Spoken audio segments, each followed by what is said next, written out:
So everything we've been talking about this semester, a lot of the ways that we've known this is through publication and peer-reviewed sources.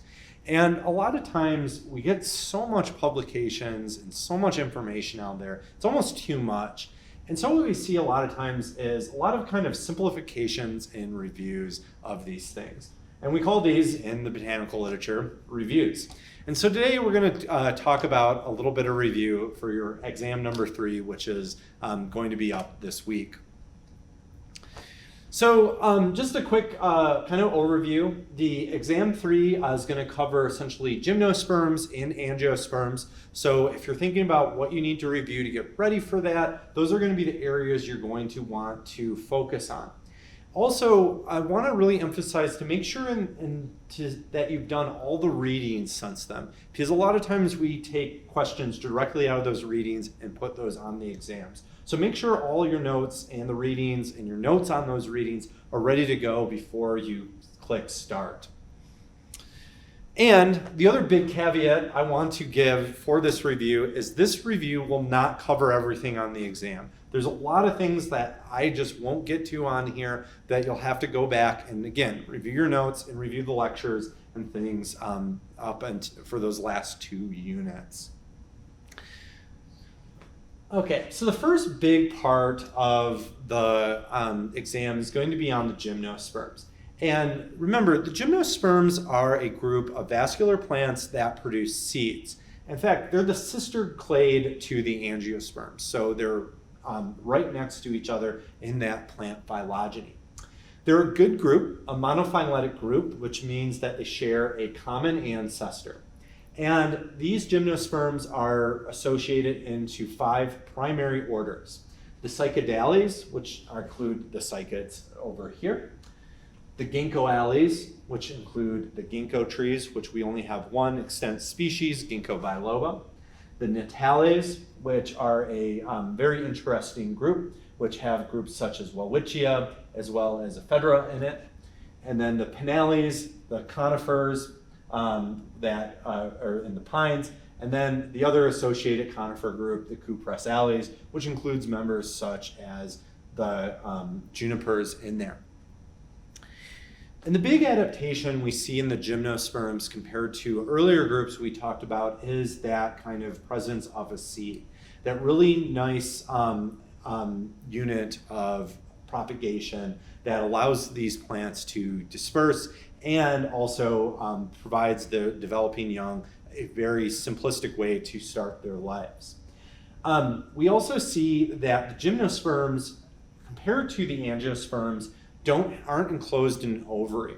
So that's why we get the term gymnosperm, which literally means naked seed. And so what we have in the gymnosperm is the megasporocyte inside of that nucleus, surrounded by a thin integument there. And these are going to develop right on the scales or the leaves. So they're not going to have, again, with the angiosperms, that nice surrounding structure to them.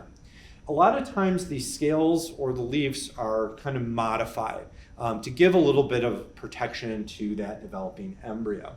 In this case, in pines, for instance, it's modified into a cone, or in some groups, such as the junipers, modified into a fleshy berry-like structure, but it's really a fleshy cone.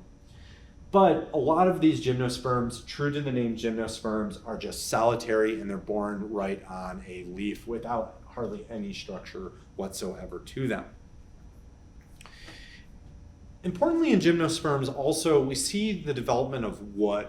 And we've talked a lot about secondary structures and secondary growth, especially in things like the isoedes. But in the isoedes, we just had secondary growth in the xylem tissue. So they were kind of lignifying their tracheates a little bit. But in gymnosperms, they have true wood. So complex secondary growth structures that surround their vascular tissue. And all gymnosperms are woody. It's a unifying trait of every single thing in this. Even if you can't see the wood, at least some part of them is wood. And this secondary growth is what we call a synapomorphy, because all gymnosperms and really all seed plants at some point have this kind of secondary growth to them. And the secondary growth, remember, though it's really prominent in gymnosperms, it really does predate the development of the seeds, like some of those ancient lycophytes we've had. And with this wood, it's come with a lot of ways that we exploit gymnosperms. So in preparation for your exam, make sure to think about all the diverse ways we use gymnosperm, especially these wood products that make this family, large group, this large clade, an extremely important economic group for our own uses. And as we kind of move through the plant phylogeny, it's always good to think about these life cycles that these plants have, especially gymnosperms, because gymnosperms are going to be one of our first groups that we see that really starts to get extreme with the alternation of generations, especially with that trend of that kind of smaller and smaller and smaller gametophyte. So in the gymnosperm life cycle, we have the production of an ovulate and a spore, or a pollen cone. And those are going to go through meiosis to make pollen grains. So we're going into one end here, and that one end is going to meet into the seed of 2N. And that's going to go through meiosis again. And as that seed develops, we're going to see the gametophyte in these pines is actually going to become the food resource for the embryo developing, which is kind of, again, that shrinking of the gametophyte within the evolution of plants.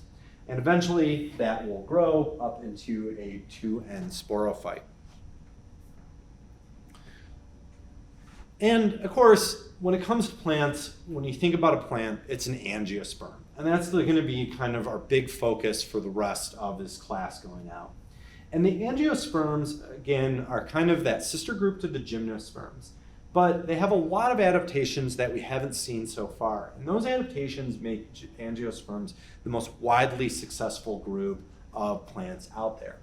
And we can divide the angiosperms in a lot of different ways, but the biggest ways that we've talked about is the ANA grade here, which we consider the basal angiosperms. Then the magnoliids, which are this kind of big clade that include magnolias and a few other specialty plants that we use because of their secondary chemistry, such as spices.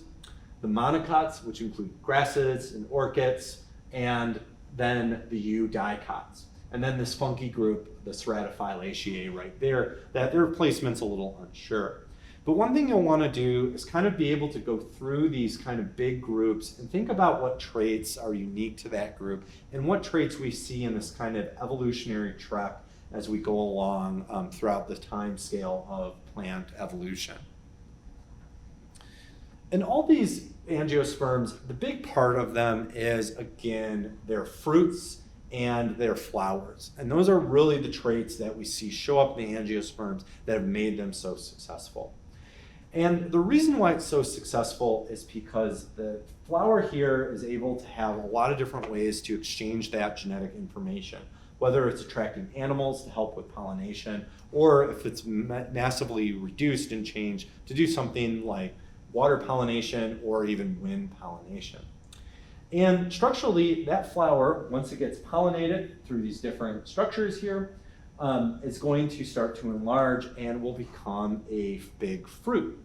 And that fruit, again, is just that ovary expanded out into this big accessory that, again, is going to either help in seed distribution, whether or not it's getting an animal to move those seeds around, or it's going to provide some kind of food for those seeds. And, you know, importantly, it's important to think about that how important these fruits are to us as humans.